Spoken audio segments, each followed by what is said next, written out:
Salut tout le monde et bienvenue dans ce troisième journal de bord. On va revenir sur quelques-unes des théories intéressantes de l'univers de Star Trek concernant les Borg.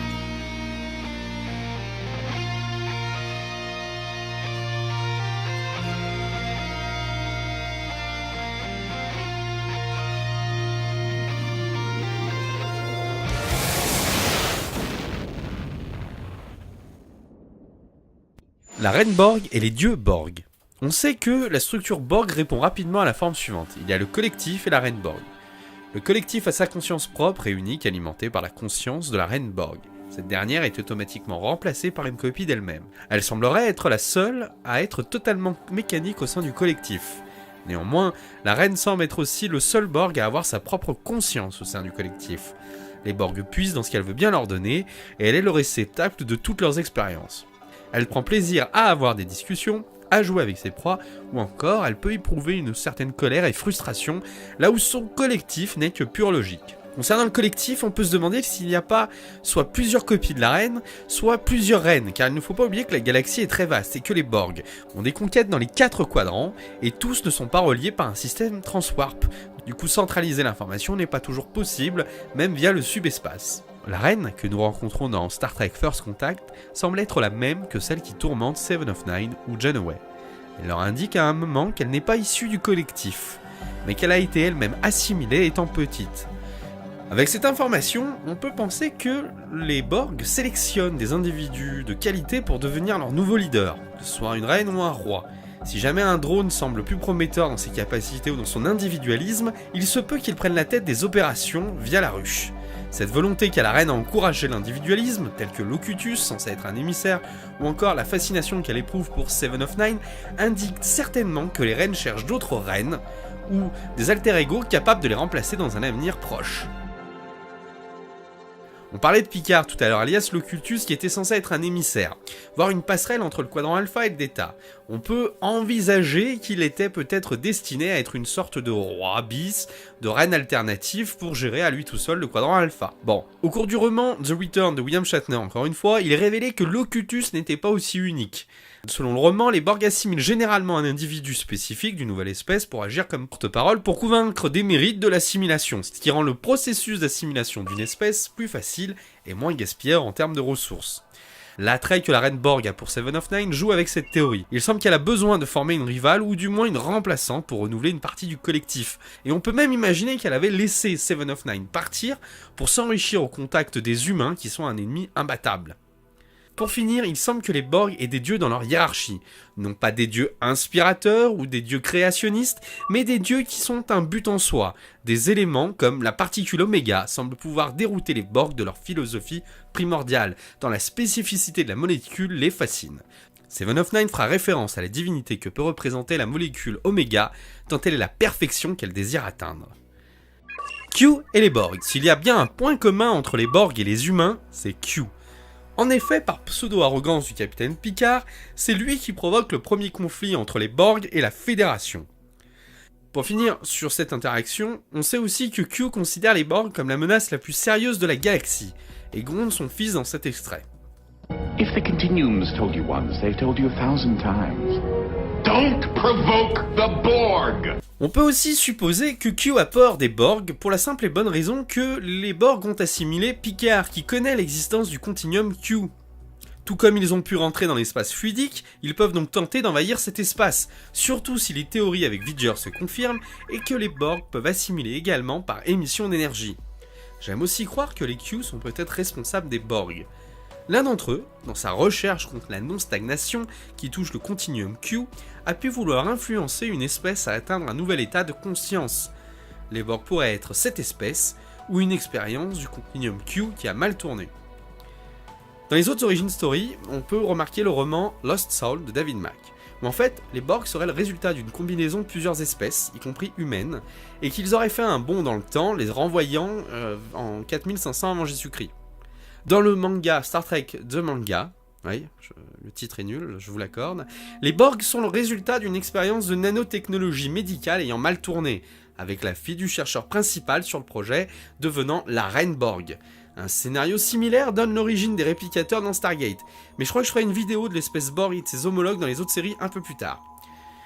Et pour finir, dans l'épisode 2 d'Enterprise, il y avait pour projet de faire revenir Alice Krige, qui aurait dû être une des scientifiques assimilées par les Borg dans l'épisode Régénération.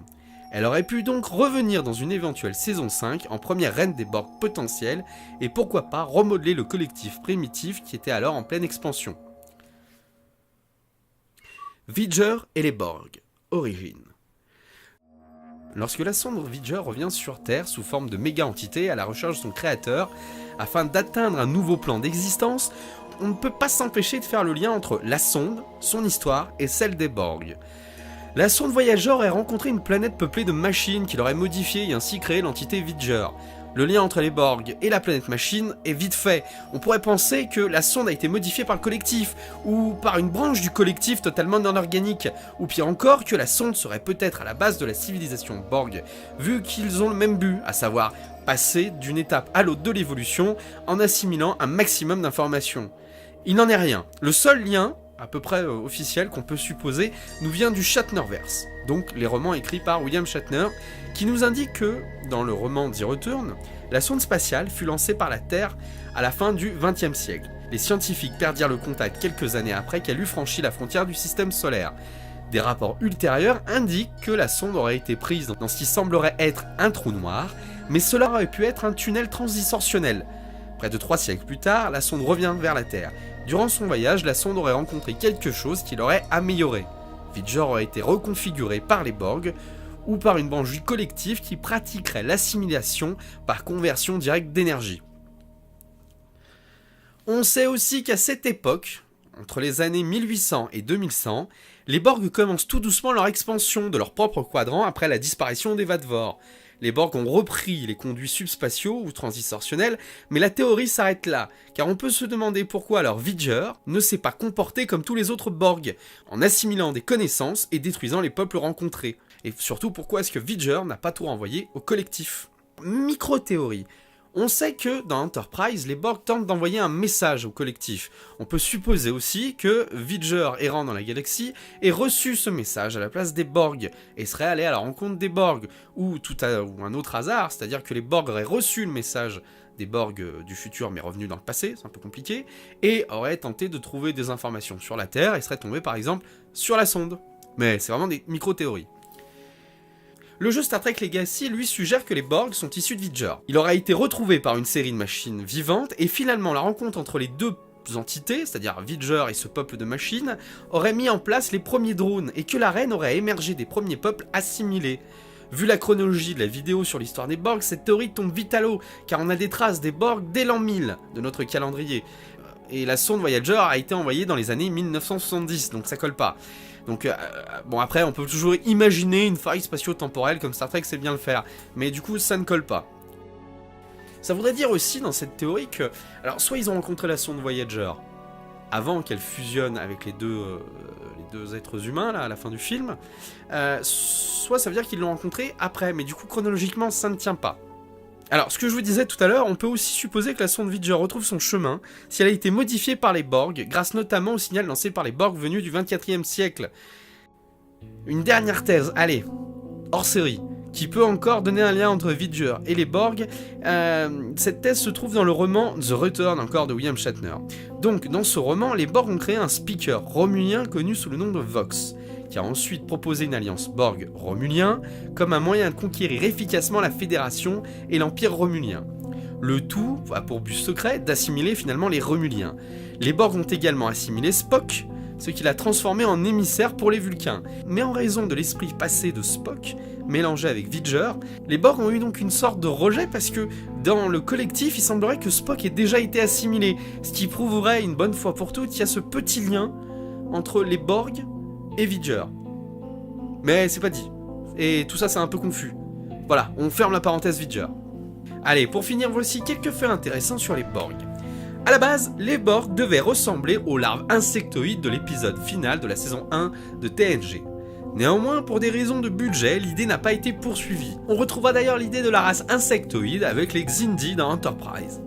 De cette idée d'insectes, les Borg ont quand même gardé l'organisation en ruche, qu'ont certains insectes, effectivement, avec à leur tête une reine. Les Borg sont sélectifs. Les Borg n'assimilent pas n'importe qui.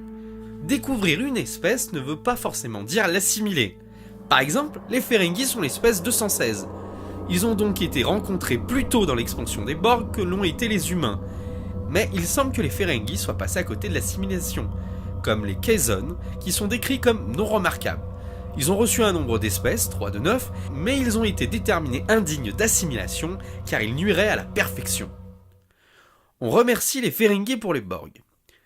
A la base, l'un des ennemis les plus dangereux de TNG devait être les Ferengi. Mais leur première apparition fut tellement navrante et ratée qu'il fallut de nombreux essais avant d'arriver à Quark et à la vraie civilisation Ferengi. Pour la petite histoire, dans l'histoire, Armin Shimmerman, qui joua l'un des premiers Ferengi à l'écran, fut rappelé pour lui donner leur lettre de noblesse avec le rôle de Quark justement. Du coup, à l'époque, il fallut trouver un autre ennemi que les Ferengi, et c'est de là que vient le complot insectoïde qui aurait dû être le complot des Borg. Un ennemi bien trop fort pour apparaître trop souvent. Comme on l'a vu dans la vidéo concernant le peuple Borg, en 2365, on sait que les Borg ont fait disparaître plusieurs postes frontières sur la zone neutre. Romulien et Fédération se rejetaient la faute dans cet épisode, et cet épisode devait se terminer par un cliffhanger de malade qui aurait dû donner une réelle menace et le nom de la menace, à savoir les Borg. Mais il a été décidé qu'il serait trop dur de faire combattre la Fédération, une espèce qui avait pour pouvoir l'adaptation permanente. Scénaristiquement, le concept des Borg s'affaiblirait trop vite si on les voyait dans trop d'épisodes, et c'est un peu ce qui a tué Voyager sur le fond. Leur costume livrait des messages secrets. Jack Gabber est un artiste de maquillage et un sculpteur travaillant sur les costumes des Borg dans Star Trek First Contact. Et quand son travail a commencé à se répéter, il s'est amusé à écrire des petits messages dans les accessoires des Borg. Les noms d'autres maquilleurs étaient souvent écrits aussi sur des parties de Borg jamais vues par la caméra. Purement pour amuser Michael Westermore, il a ajouté Westermore House of BBQ sur l'un d'entre eux. Comme Westermore l'a dit, chaque Borg était un panneau publicitaire. Michael Westermore s'est également amusé avec les Borg en mettant dans leur petit signal lumineux des messages en morse. C'est tout pour aujourd'hui. Si vous avez des commentaires, des remarques, si j'ai oublié quelque chose dans la vidéo, n'hésitez pas à me le signaler directement dans les commentaires. Et puis soyez prosélytes, invitez un maximum de monde à rejoindre la chaîne pour être converti au trekisme. Et n'hésitez pas à lâcher un petit pouce bleu. Et je vous dis à très bientôt pour un nouveau journal de bord.